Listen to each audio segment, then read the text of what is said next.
Hello guys, what's up? Ron here and welcome back to my channel. Okay. Remember TV tayo. Daily vlogs, daily diary na naman tayo ulit.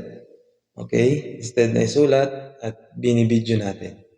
Instead na isulat ay binibidyo natin. Okay? Okay. Diary na naman tayo sa mga nangyari kahapon. So, yung diary natin, kinabukasan ng umaga natin ginagawa. Diba? Okay, kahapon is everything's fine and okay. Wala masyadong hassle at wala masyadong problema. Siguro, ano, masasabi kong smooth lang at medyo may konting ano lang, may konting negative tayo na ilalabas sa katawan natin. Pero nagiging aware na tayo doon. So, yun, thank you. Babaguhin pa rin natin yun. Hindi maiwasan eh. Kasi may mga negative na tao at negative yung ginagawa. So, hindi maiwasan na mapag-usapan yung mga ganong klaseng tao. So, pero, ang iniiwasan ko is masyadong makapagsalita ng masyadong madami. Siguro. Kagaya na lang ng kawork namin na isang Chekwa. So, Taiwanese siya. Sobrang tamad niya kasi. Hindi siya gumagawa. So, ngayon, yung panchang mas mataas sa kanya, yun pa yung mas maraming gawa kaysa sa kanya. Siguro, nababad trip na rin sa kanya. Kaya, nababasa ko kasi sa line pa parang nagkakaroon sila ng hindi pagkakaunawaan. Kasi, about sa work to. About sa work. Sobrang tamad kasi ng isang yan. Si Putok. Sobrang tamad ni Putok. So, nagagalit si Tongwei sa kanya. Kasi, yung PF, hawak yata nitong Wei. Tapos, merong kampo. Yung kampo, parang siya yung gagawa ng action dun sa mga machine, kung anong problema ng machine, alarm, or NG sa tabas ng pyesa.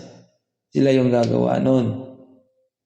So, kung ano yung mga kailangan palitan, kung ano yung nakakaalam kasi ng SIP, yung panjang, yung SIP, yung standard ng isang pyesa.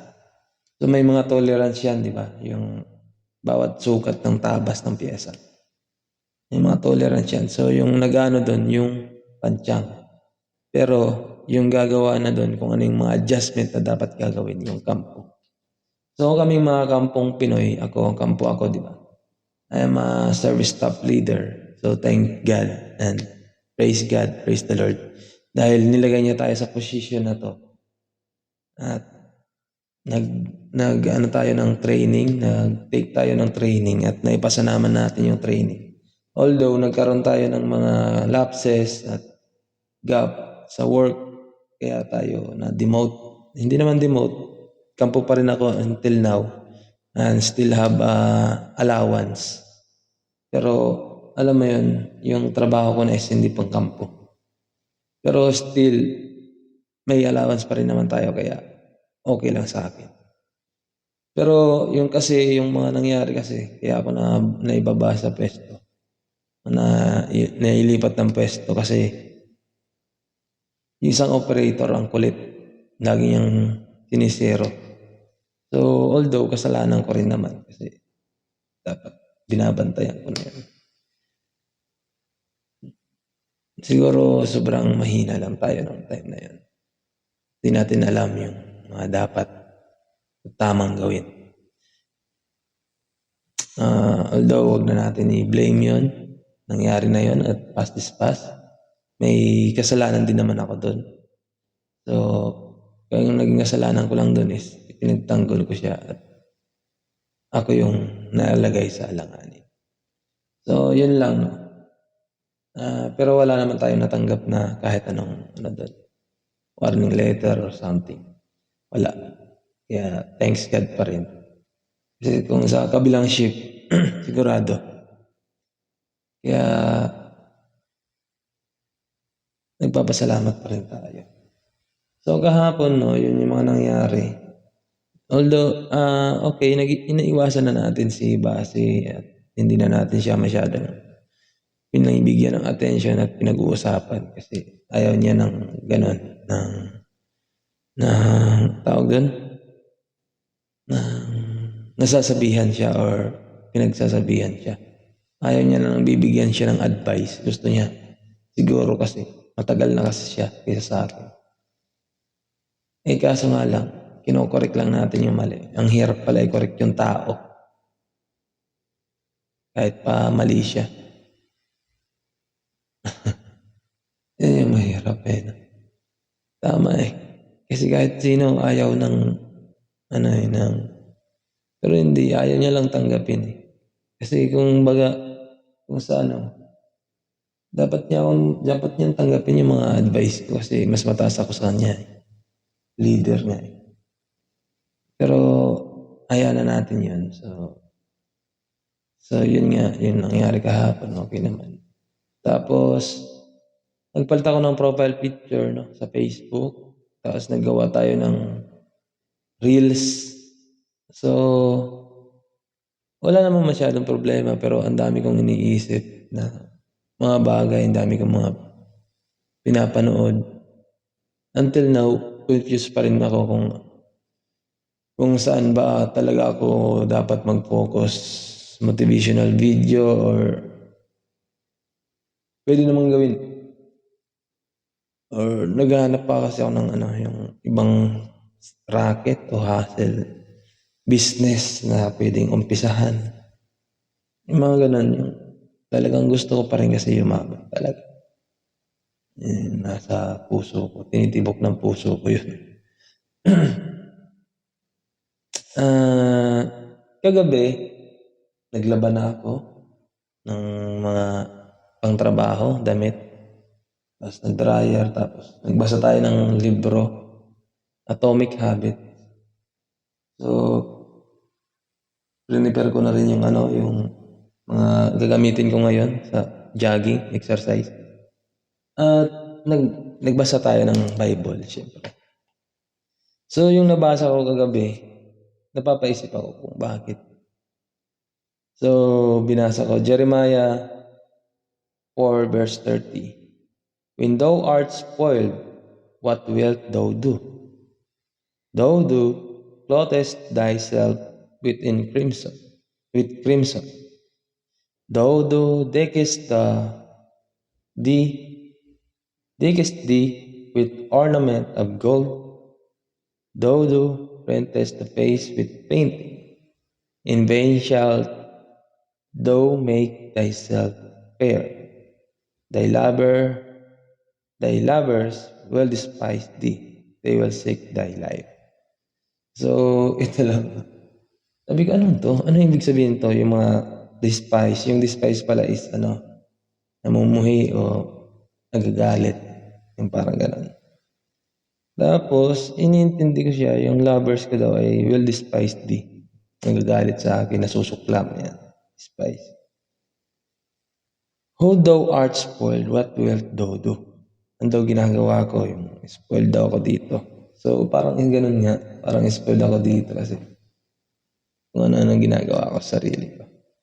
Masyal tayo at yung pinost ko kasi sa Facebook, yung pinasyalan namin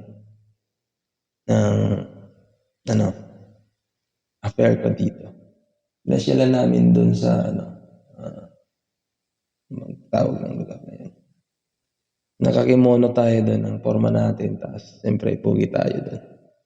So, yun, clothest thyself with crimson. Parang sabi ko, ano ba yung tinutukoy dito? Ako ba? Ano ba? Connected ba to? Nare-reflect pa? O nagre-reflect nga. Kasi yung suot ko nga doon is, parang yun to yung sinasabi, clothest with crimson, thyself with crimson. Thou deckest thee with ornaments of gold.